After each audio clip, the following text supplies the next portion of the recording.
पढ़ाई का दबाव, इम्तिहान का स्ट्रेस, कभी कभी लगता है ना कि ये एक कभी ना खत्म होने वाली रेस है। लेकिन क्या हो अगर कामयाबी का राज ज्यादा घंटे पढ़ने में नहीं बल्कि अपने माइंडसेट को सही करने में हो। आज हम कुछ ऐसी ही पावरफुल मेंटल टेक्निक्स को समझेंगे जो पढ़ाई करने के तरीके को हमेशा के लिए बदल सकती हैं। ये फीलिंग शायद हम सब ने कभी ना कभी महसूस की है ना? कि पूरी पूरी रात जाग कर पढ़ा और जैसे ही एग्जाम हॉल में बैठे दिमाग बिल्कुल ब्लैंक। ये बहुत फ्रस्ट्रेटिंग होता है, पर यकीन मानिए ये कोई पर्सनल फेलियर नहीं है, ये बस एक मेंटल ब्लॉक है।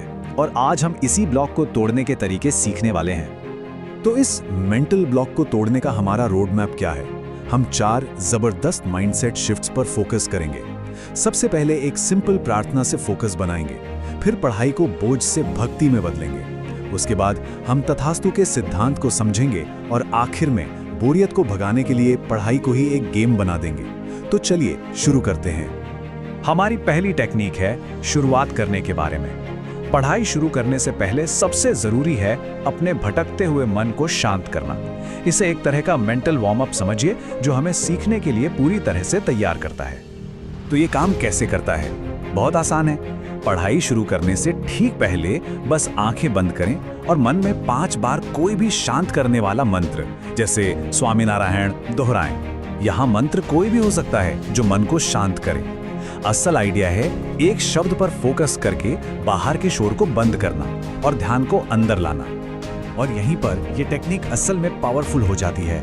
हमारा इरादा सिर्फ अच्छे से पढ़ना नहीं है, ये एक 3 स्टेप प्रोसेस है। पहला, जो भी पढ़ा जाए वो समझ में आए। दूसरा, जो समझ में आए वो याद रहे। और तीसरा, जो याद रहे उसे एग्जाम में अच्छी तरह से लिखा जा सके। ये एक लेजर फोकस्ड इरादा है जो दिमाग को लर्निंग के हर स्टेज के लिए तैयार कर देता है। ठीक है, तो एक बार जब इरादा पक्का हो गया तो अगला चैलेंज आता है मोटिवेशन बनाए रखने का। हम सब जानते हैं कि पढ़ाई कभी कभी बहुत भारी काम लग सकता है जिससे बर्नआउट होने लगता है। हमारा दूसरा सिद्धांत इसी प्रॉब्लम को जड़ से पकड़ता है, अपने क्यों को बदलकर। ये स्लाइड माइंडसेट की ताकत को बहुत अच्छे से दिखाती है। जरा लेफ्ट साइड में देखिए, जब पढ़ाई एक मजबूरी या काम है तो नतीजा होता है स्ट्रेस, बोरियत और नींद। लेकिन अब राइट साइड देखिए, जब हम पढ़ाई को एक सेवा के रूप में देखते हैं, चाहे वो अपने पेरेंट्स के लिए हो या अपने भविष्य के लिए, तो वही काम एक मकसद, एनर्जी और यहाँ तक कि खुशी का सोर्स बन जाता है। ये बस एक छोटा सा नजरिया बदलने की बात है, पर इसके नतीजे बहुत बड़े हैं। ये जो कोट है ये इस पूरे आइडिया का सार है। सोचिए, 1 घंटे की पढ़ाई मेरी पर्सनल सेवा का 1 घंटा है। जब कोई ऐसा सोचता है तो पढ़ाई सिर्फ फैक्ट्स रटना नहीं रह जाती, ये एक मकसद भरा काम बन जाता है। इस माइंडसेट के साथ मोटिवेशन अपने आप आता है। मतलब हम पढ़ाई के बारे में कैसा सोचते हैं, इसका सीधा असर इस बात पर पड़ता है कि हम अपने बारे में क्या बोलते हैं।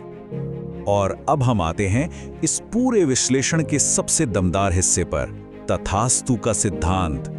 ये इस बारे में है कि हमारे शब्द हमारी हकीकत कैसे बना देते हैं। जी हाँ, जो हम खुद से कहते हैं वही हमारी काबिलियत बन जाता है। तथास्तु एक संस्कृत शब्द है जिसका सीधा मतलब है ऐसा ही हो।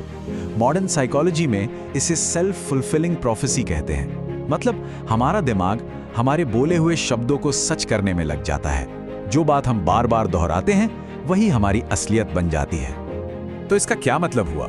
इसका मतलब ये है कि हमें अपने शब्दों को लेकर बहुत सावधान रहना होगा। जब हम कहते हैं मुझे ये याद ही नहीं रहता, तो हमारा दिमाग कहता है तथास्तु, और वो बात सच हो जाती है। ये एक ऐसा जाल है जो हम खुद ही बुनते हैं। ये सब्जेक्ट बहुत मुश्किल है, या मैं इतना स्मार्ट नहीं हूं, जैसे वाक्य हमारी ही काबिलियत पर ताला लगा देते हैं। लेकिन यहाँ एक बहुत अच्छी खबर भी है। ये सिद्धांत उल्टी दिशा में भी उतना ही पावरफुल है। अगर हम अपनी भाषा बदल दें और कहें मुझे ये याद रहेगा या मैं इस टॉपिक को समझ सकता हूँ, तो हमारा दिमाग फिर से कहता है तथास्तु, और नतीजा हम उसे याद रखने की ताकत डेवलप कर लेते हैं। नियम बहुत सिंपल है, वो बोलिए जो चाहिए, वो नहीं जो डर है। चलिए अब आते हैं हमारी आखिरी और सबसे मजेदार टेक्निक पर। ये एक बहुत ही प्रैक्टिकल तरीका है बोरियत को दूर करने का, खासकर उन सब्जेक्ट्स के लिए जो हमें बिल्कुल पसंद नहीं है। तो बोरियत से कैसे लड़ा जाए? जरा कल्पना कीजिए कि पढ़ाई न होकर एक गेम शो जैसा महसूस हो, जैसे कौन बनेगा करोड़पति। जब भी कोई सब्जेक्ट बोरिंग लगने लगे तो उसे गेम में बदल दीजिए। और ये काम कैसे करेगा? बहुत सिंपल। अपनी एक पर्सनल रिवॉर्ड सिस्टम बनाइए। मान लीजिए एग्जाम का हर एक नंबर 1000 रुपए के बराबर है। अब हर पैराग्राफ एक सवाल बन गया।